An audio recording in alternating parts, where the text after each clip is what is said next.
Hello everyone, welcome to star IQ. आज है 22 April और 22 अप्रैल 2021 के हरियाणा करंट अफेयर इस वीडियो में हम लोग पढ़ने वाले हैं। स्टार आईक्यू यूट्यूब चैनल पे अगर आप पहली बार आए हैं तो इस चैनल को सब्सक्राइब करना बिल्कुल मत भूलिएगा और पास में बेल आइकन है उसे भी प्रेस कर लीजिएगा ताकि हर वीडियो का नोटिफिकेशन सबसे पहले आप ही को मिले। प्यारे बच्चों, अगर आप मुझसे अनअकैडमी पे कनेक्ट होना चाहते हैं तो आप मुझे फॉलो कीजिएगा अनअकैडमी पे, लिंक डिस्क्रिप्शन बॉक्स में दे रखा है। और मेरा अनलॉक कोड जो है उसे भी आप जरूर यूज कीजिएगा। मेरा अनलॉक कोड क्या है? स्टार आईक्यू मेरा अनलॉक कोड है। आज शाम की क्लास आपको पहली 6 बजे दिखेगी एनसीईआरटी की क्लास, और दूसरी क्लास बायोलॉजी की है 8 बजे। तो शाम को 6 बजे और 8 बजे आप मुझे फॉलो जरूर कीजिएगा अनअकैडमी पे। इन क्लासेस के लिंक भी आपको डिस्क्रिप्शन बॉक्स में प्रोवाइड करवा दिए जाएंगे। कल आपसे सवाल पूछा था, उसका सही जवाब क्या होगा? हाल ही में किस नगर निगम ने हीरो मोटोकॉर्प के साथ एक एमओयू यानी कि मेमोरेंडम ऑफ अंडरस्टैंडिंग पे जो है वो हस्ताक्षर किया है? तो इसका सही आंसर गुरुग्राम था, यानी कि बी ऑप्शन इसका बिल्कुल ओके था हमारा। आज का पहला क्वेश्चन क्या होगा हमारा कि हरियाणा में प्लाज्मा डोनेशन अभियान के लिए प्लाज्मा डोनर बढ़ाने के लिए एक मरीज पर 2 काउंसलर लगाए गए हैं। काउंसलरों की संख्या जो है वो 1500 से बढ़ा के अब 3000 कर दी है, और वॉलंटियर 10,000 से बढ़ा के कितने कर दिए गए हैं? जैसा कि आप सभी को पता है कि हरियाणा के अंदर जो है वो कोविड-19 की स्ट्रीम जो है वो सेकंड स्ट्रीम काफी हानिकारक है, तो अपना ख्याल तो आप रखिएगा ही रखिएगा। उसमें से एक प्लाज्मा थेरेपी बहुत ही कारगर थेरेपी है, और इससे देखने को ये मिल रहा है कि जैसे प्लाज्मा थेरेपी होती है तो उसके बाद 72 घंटों के अंदर अंदर जो है वो रिकवरी रेट भी आ जाता है। तो इसी के तहत देखते हुए हरियाणा सरकार ने प्लाज्मा डोनेशन अभियान में जो है एक मरीज पर 2 काउंसलर लगा दिए। काउंसलर की संख्या जो है 1500 से बढ़ा के 3000 यानी कि डबल कर दिए, और वॉलंटियर्स भी 10,000 से बढ़ा के कितने कर दिए है? 20,000 कर दिए, यानी कि ए ऑप्शन जो है इसका हमारा वो बिल्कुल ठीक रहेगा। ये आप लोगों को याद रखना है यहां से। और इसमें स्टेट रेड क्रॉस सोसाइटी के सेक्रेटरी है जिनका नाम है डी.आर. शर्मा। इन्होंने कहा है कि हर जिले में एक जो है सड़कों पे भी बस उतारी गई है स्पेशली, ताकि कोविड को हराने के लिए संपर्क कर उन्हें मोटिवेट किया जा सके और प्लाज्मा डोनेट कर सके। लोगों को बेसिकली मान लेते हैं किसी पर्सन को कोविड-19 हुआ भी था, ठीक है, लेकिन कोविड-19 होने के बाद में वो ठीक हो गया, तो उन लोगों से जो है थोड़ा मोटिवेशन उनको देकर थोड़ा सा जो है उनसे प्लाज्मा की भी गुहार लगाई जा सके, ताकि अगर वो प्लाज्मा डोनेट करते हैं तो और भी पेशेंट जिनको कोविड हो रखा है उनको कोविड से हराया जा सके, कोविड से जो है उनकी जान बचाई जा सके। और अब तक महज जो है 5038 यूनिट प्लाज्मा डोनेट और 4189 यूनिट रोगियों को दिया जा चुका है। अब रजिस्ट्रेशन में और ज्यादा तेजी लाई जा रही है। आपको मैं ये भी पॉइंट बता देता हूं कि हरियाणा के अंदर जो है ना वो प्लाज्मा बैंक सबसे पहले खुला था रोहतक के अंदर, ठीक है ना। दूसरा प्लाज्मा बैंक खुला था हरियाणा के फरीदाबाद के अंदर, ठीक है ना, दूसरा खुला था फरीदाबाद के अंदर। और तीसरा जो प्लाज्मा बैंक खुला था वो खुला था गुरुग्राम के अंदर। और चौथा प्लाज्मा बैंक खुला था उसके बाद में आपका पंचकुला के अंदर, ठीक है ना, पंचकुला। और पांचवा प्लाज्मा बैंक खुला था करनाल के अंदर, ठीक है ना। और छठवां प्लाज्मा बैंक अभी रिसेंटली खुला है सोनीपत के अंदर। तो ये आपको 6 प्लाज्मा बैंक हरियाणा के याद रखने हैं। पहला याद कर लीजिएगा, लास्ट वाला भी याद कर सकते हो, रिसेंटली सोनीपत के अंदर खुला है, ठीक है। एक प्लाज्मा या एक यूनिट प्लाज्मा की कीमत कितनी है? 8,500 रुपए है। ये भी पॉइंट आप याद कर सकते हो। वैसे प्लाज्मा थेरेपी कोई आज की तो है नहीं, 120 साल पुरानी थेरेपी है। सबसे पहले इसे घोड़ों पे अप्लाई किया गया था अमेरिका के अंदर, यूनाइटेड स्टेट ऑफ अमेरिका के अंदर। अगले क्वेश्चन की ओर जाते हैं। तो अगला क्वेश्चन क्या कहते हैं कि हरियाणा सरकार ने कोरोना के बढ़ते केसों को देखते हुए पहली बार एकेडमिक कैलेंडर स्कूलों में बदल दिया है, और इसी के तहत अब कब से कब तक ग्रीष्म अवकाश घोषित किया गया है। आपको मैं ये बता देता हूं कि हरियाणा का एकेडमिक कैलेंडर जो है वो जून की छुट्टियां हुआ करती है, लेकिन इस बार जो है कोविड-19 के चलते ये गर्मियों की छुट्टियों का जो है ये इस बार टाइम बदला। और ये टाइम क्या होगा सर? 22 अप्रैल से लेके 31 मई तक। ऐसा पहली बार ही हुआ है एकेडमिक कैलेंडर में चेंज हरियाणा के इतिहास में। 22 अप्रैल से 31 मई तक जो है इस बार की गर्मियों की छुट्टियां हैं। अभी हाल फिलहाल की बात की जाए तो हरियाणा में एक्टिव केसेस बहुत ज्यादा है, 49,772 है जब तक मैं ये वीडियो रिकॉर्ड कर रहा हूं। हो सकता है इसमें अप एंड डाउन होना खैर बहुत ही लाजमी है। पिछले 24 घंटों में 7811 केस देखने को मिले। पिछले 24 घंटे में नए केस आए हैं 35 से ज्यादा। और मरीज ठीक हुए हैं 3367, ठीक है। और अब तक महामारी से मौत हो चुकी है 3483 लोगों की, और वेंटिलेटर पे है 143 मरीज से भी ज्यादा। तो ये हरियाणा की स्थिति है फिलहाल की देखा जाए कोविड-19 की।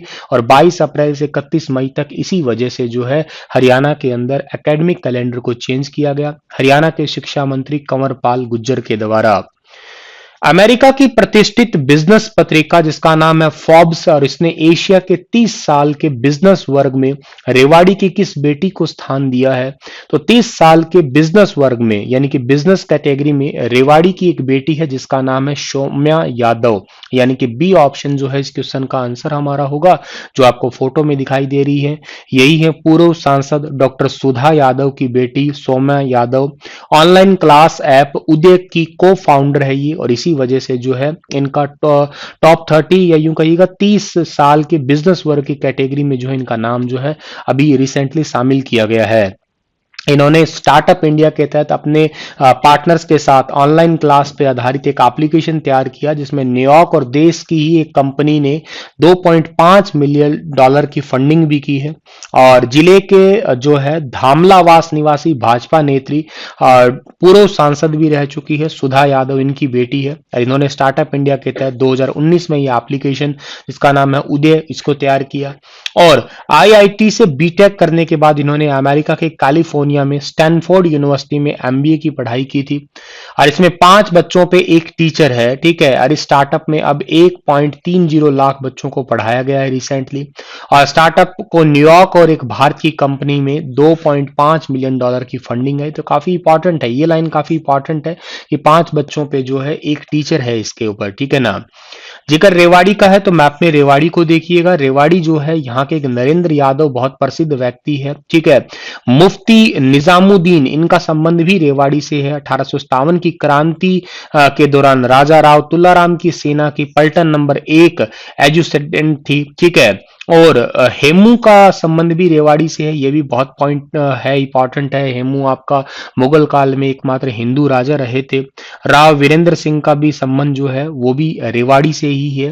तो रेवाड़ी के लिए आप लोगों को इतनी सारी चीजें याद रखनी है। और पहली ट्रेन भी हरियाणा में रेवाड़ी का ही संबंध आता है। और दूसरा जिक्र करो आप लोग तो जो रेवाड़ी है उसको आप लोग पित्तल नगरी भी कहा करते हैं हरियाणा की। हरियाणा की पित्तल के बर्तनों के लिए तो आप लोग जगाधरी का नाम लिया करते हैं।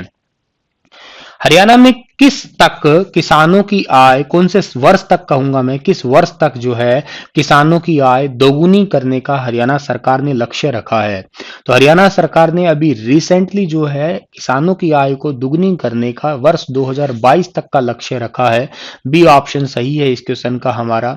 और थोड़े टाइम बाद ही अंत्योदय परिवार उत्थान योजना शुरू की जाएगी। इस योजना का मतलब ये जिन परिवारों की सालाना आय 1 लाख रुपए से कम है उनकी आय जो है सालाना 1,80,000 से तक होगी, मिनिमम होगी, इससे भी ज्यादा करने की कोशिश होगी हरियाणा सरकार की। के अलावा हरियाणा में मेरा पानी मेरी विरासत योजना और किसान मित्र योजना है, इनको फिर से जो है पिछले साल की तरह सुचारू रूप से आगे किया जाएगा क्योंकि धान का टाइम आ चुका है। धान ना लगाने पे 7,000 रुपए प्रति एकड़ प्रोत्साहन दिया जाएगा हरियाणा के अंदर। और 2022 तक किसानों की आय को दोगुना करने के लिए जो है हर प्रकार से ऐसा सिस्टम तैयार किया जाएगा, टेक्निकली भी तैयार किया जाएगा, ठीक है। और किसान मित्र भी, किसान मित्र क्या करेंगे, 100 किसानों के ऊपर एक किसान मित्र होगा जो कि किसानों को जानकारी देगा कि किस प्रकार की फसल लगानी चाहिए, किस प्रकार की फसल किस मिट्टी में अच्छी होती है, ये सारी जानकारी वो किसान मित्र देगा किसानों को। हाल ही में मुख्यमंत्री ने राष्ट्रीय जनसंपर्क दिवस के अवसर पर सूचना एवं जनसंपर्क कार्य से जुड़े अधिकारी, कर्मचारी व आम जन को बधाई और शुभकामना दी। ये दिवस हर साल कब मनाया जाता है? तो ये दिवस हर साल सेलिब्रेट किया जाता है 21 अप्रैल को, याद रखिएगा आप लोग। सूचना एवं जनसंपर्क, ठीक है, दिवस हर साल 21 अप्रैल को सेलिब्रेट किया जाता है। और इस दिन जो है क्या होता है कि आपकी इंफॉर्मेशन और टेक्नोलॉजी को देखा जाए तो इसी का ही सूचना में एक बहुत बड़ा, या यूं कहिएगा जनसंपर्क विभाग में बहुत बड़ा तबका है लोगों को कनेक्ट रखने के लिए और लोगों को पारदर्शिता में भी लाने के लिए। बहुत सारी सरकार है, संगठन है, संस्था है, इन सभी का संबंध जो है वो किससे है? इन सभी का संबंध इंफॉर्मेशन एंड टेक्नोलॉजी से है। आज का टाइम अगर मैं देखूं तो आज का टाइम सारा का सारा डिपेंड ही इस पे है। किस पे डिपेंड है? सारा का सारा इंफॉर्मेशन एंड टेक्नोलॉजी पे ही डिपेंड है। चाहे वो लोकतंत्र हो, चाहे वो एकता हो किसी की, चाहे वो अखंडता हो, चाहे वो पिछड़ा वर्ग हो, चाहे वो जनरल कैटेगरी हो, चाहे कोई भी समाज हो, उन सभी को डिपेंड होना पड़ रहा है आजकल इंफॉर्मेशन एंड टेक्नोलॉजी पर। इसका एक बहुत ही महत्वपूर्ण योगदान है। जहां तक ये नहीं पहुंची है वहां तक ले जाने का इस दिन का सीधा सीधा उद्देश्य है। अगला क्वेश्चन बहुत इंपॉर्टेंट है कि कोरोना सेकंड वेव के कारण हीरो मोटोकॉर्प प्रोडक्शन बंद करने वाली देश की पहली कंपनी बनी है। अब देखो, कोरोना के कारण दूसरी बार जो कोरोना का स्ट्रीम आई है, इसके कारण जो है हीरो मोटोकॉर्प देश की ऐसी पहली कंपनी बनी है जिसने अपना प्रोडक्शन बंद कर दिया। भारत देश में इसके 6 प्लांट है और इसमें हरियाणा में इसके कितने प्लांट है? तो हरियाणा में इसके टोटल 2 प्लांट है। पूरे भारत में इसके 6 हैं। हरियाणा में दारूहेड़ा, रेवाड़ी और गुरुग्राम में हैं इसके ये 2 प्लांट हैं। आंध्र प्रदेश का एक चित्तूर में है और उत्तराखंड के हरिद्वार में है। राजस्थान के निमराना में है। गुजरात के हलोल में है। ठीक है, और इनकी कैपेसिटी 90 लाख यूनिट है। इनको जो है अभी कोविड-19 की सेकंड स्ट्रीम के चलते अभी थोड़े टाइम के लिए बंद कर दिया गया है। हीरो मोटोकॉर्प है, इसका फाउंडर का नाम ब्रिज मोहन लाल मुंजाल है। इसका हेडक्वार्टर न्यू दिल्ली में है और इसकी पेरेंट ऑर्गेनाइजेशन भी हीरो मोटर्स कंपनी है। हाल ही में हरियाणा को केंद्र से प्रतिदिन कितनी मैट्रिक टन ऑक्सीजन अलॉट हुई है? अब तक ऐसा नहीं था कि परमानेंट फिक्स अलॉटमेंट रही हो हरियाणा के अंदर जो है ऑक्सीजन का, लेकिन अब जो है हरियाणा को जो है ना केंद्र सरकार की तरफ से 107 मैट्रिक टन जो है ऑक्सीजन अलॉट हुई है। डी ऑप्शन जो है इसका हमारा वो बिल्कुल ठीक रहेगा। 107 में से 80 मैट्रिक टन तो जो है वो पानीपत को, 7 metric ton Jindal steel Hisar को, 20 मैट्रिक टन जो है वो बरोटी वाला को। ठीक है, तो ये जो है सप्लाई होगी। अभी प्रदेश में लगभग 60 मैट्रिक टन की जरूरत है, लेकिन फिर भी हरियाणा को 107 मैट्रिक टन जो है अलॉट हुई है। अच्छा, वैसे तो हरियाणा के अंदर कोई कमी वाली बात है नहीं, 270 मैट्रिक टन ऑक्सीजन का उत्पादन हो ही रहा था, लेकिन राजस्थान के भिवाड़ी और हिमाचल प्रदेश के बद्दी से मिलने वाली ऑक्सीजन से थोड़ा जो है वो क्या हुआ था, बाधित हो गई थी सप्लाई। ये इसी वजह से जो है ना ये अभी हरियाणा को केंद्र सरकार की तरफ से 107 मैट्रिक टन ऑक्सीजन की जो है वो सप्लाई के लिए अलॉटमेंट हुई है। पहले अलॉटमेंट निर्धारित नहीं थी, ऐसा पहली बार हुआ है कि हरियाणा को ये ऑक्सीजन की अलॉटमेंट जो है ये निर्धारित की गई है।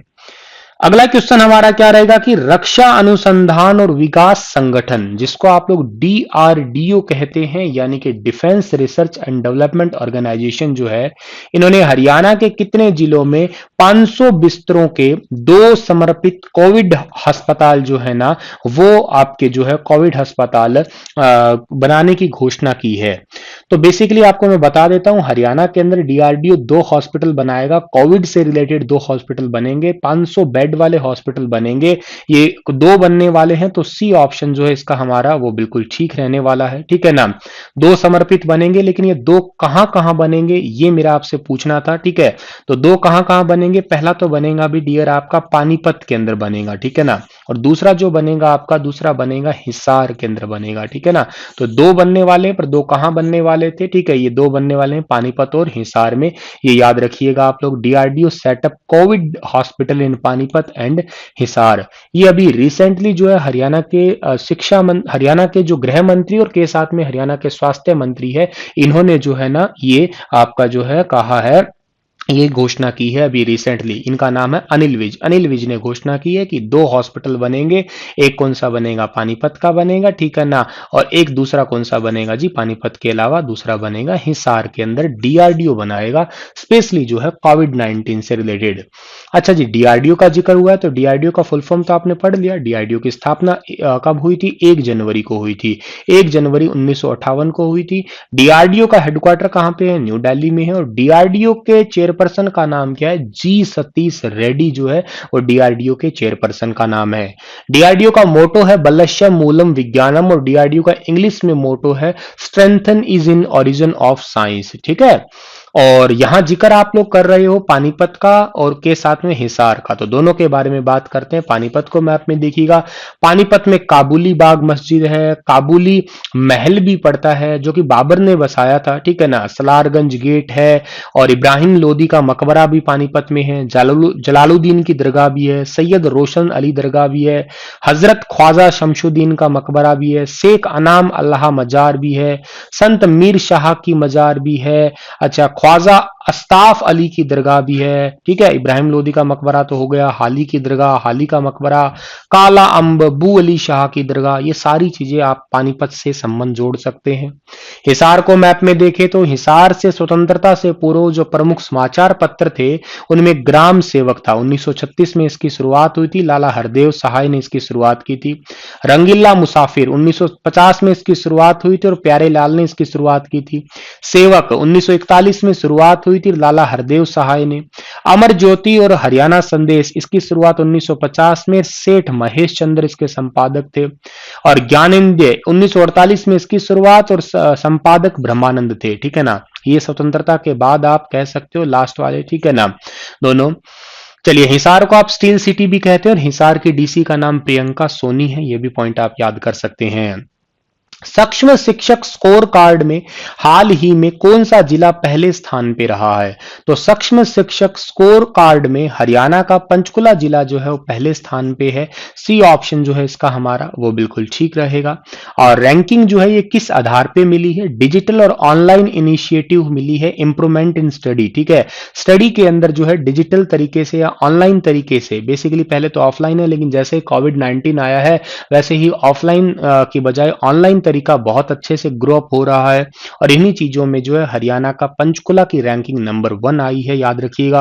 बोर्ड और अपलोडिंग एग्जाम की वजह से सारा डेटा ऑनलाइन तरीके से अपलोड करने में हरियाणा को जो है ना वो नंबर 1, हरियाणा के पंचकुला जिला को जो है 96.8% के साथ में नंबर 1। नंबर 2 पे यहाँ पे कैथल आ रहा है, नंबर 3 पे झज्जर, 4 पे पंचकुला कुरुक्षेत्र है और 5 पे करनाल है, 6 पे रोहतक है, 7 पे फरीदाबाद, 8 पे महेंद्रगढ़, 9 पे जींद, 10 पे रेवाड़ी और 11 पे भिवानी है। ऐसे आपके ये सारे जिले ही हैं, लेकिन आप लोग एक दो याद कर लीजिएगा इंपॉर्टेंट तरीके से। पंचकुला का जिक्र करो तो मैप में आप पंचकुला को देखिएगा। पंचकुला का क्षेत्रफल 898 वर्ग किलोमीटर, जनसंख्या 561293, साक्षरता दर 74% की बात कर रहे हो आप लोग। उपमंडल 2 है, विधानसभा क्षेत्र भी 2 है, तहसील 3 है, राजस्व गांव 253 है।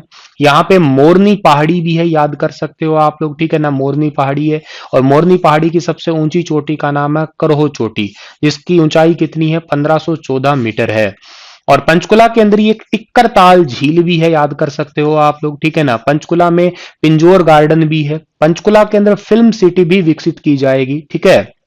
आगे बढ़ते हैं, अगला और लास्ट क्वेश्चन है आज का कि आज यानी कि 22 अप्रैल को पूरे विश्व में पृथ्वी दिवस मनाया जाता है। यह दिवस हरियाणा में कौन से विभाग द्वारा मनाया जाता है? तो इसको हरियाणा के अंदर जो है पर्यावरण व जलवायु विभाग हरियाणा ये सेलिब्रेट करता है। बाकी ये पूरे दुनिया भर में मनाया जाता है 22 अप्रैल को, ठीक है। और इसका उद्देश्य इतना ही है कि जन जन को आगे ला के जो है पृथ्वी के ऊपर पर्यावरण को थोड़ा सा इक्वल कर देना। इस दिवस की शुरुआत 22 अप्रैल 1970 को की गई थी, याद रखिएगा। और इसे हरियाणा का पर्यावरण एवं जलवायु परिवर्तन विभाग मनाता है ये। और इसका हेडक्वार्टर कहाँ पे है? इसका जो हेडक्वार्टर है वो चंडीगढ़ के सेक्टर 17 में है, ये भी याद रखिएगा आप लोग। इसकी शुरुआत की थी अमेरिकी सीनेटर गेलार्ड नेल्सन ने शुरुआत की थी, ठीक है ना। और पर्यावरण को पृथ्वी पे संतुलन करना ही इसका सीधा सीधा उद्देश्य है। अपने कर्तव्य को समझे, पर्यावरण को कैसे बचाया जा सके, पृथ्वी को हरा भरा कैसे रखा जा सके, इसका सभी का ही उद्देश्य है इस दिवस का मनाने का। इसी के साथ ये लेक्चर तो समाप्त होता है और आप लोगों के लिए क्वेश्चन रहेगा कि भारत ने अलमाटी कजाकिस्तान में हुए एशियाई कुश्ती चैंपियनशिप 2021 में 14 पदक जीते हैं। इसमें हरियाणा ने कुल कितने स्वर्ण पदक जीते? 5, 4, 3, 6, बताइए विस्तार से इसके बारे में। कल फिर हाजिर होऊंगा लेटेस्ट अपडेट के साथ में। तब तक आप लोग हंसते मुस्कुराते रहिए। अनअकैडमी पे मुझे फॉलो कीजिएगा, शाम की 6 बजे और रात की 8 बजे की क्लास को जरूर फॉलो अप करिएगा। Thank you so much, stay happy, stay healthy.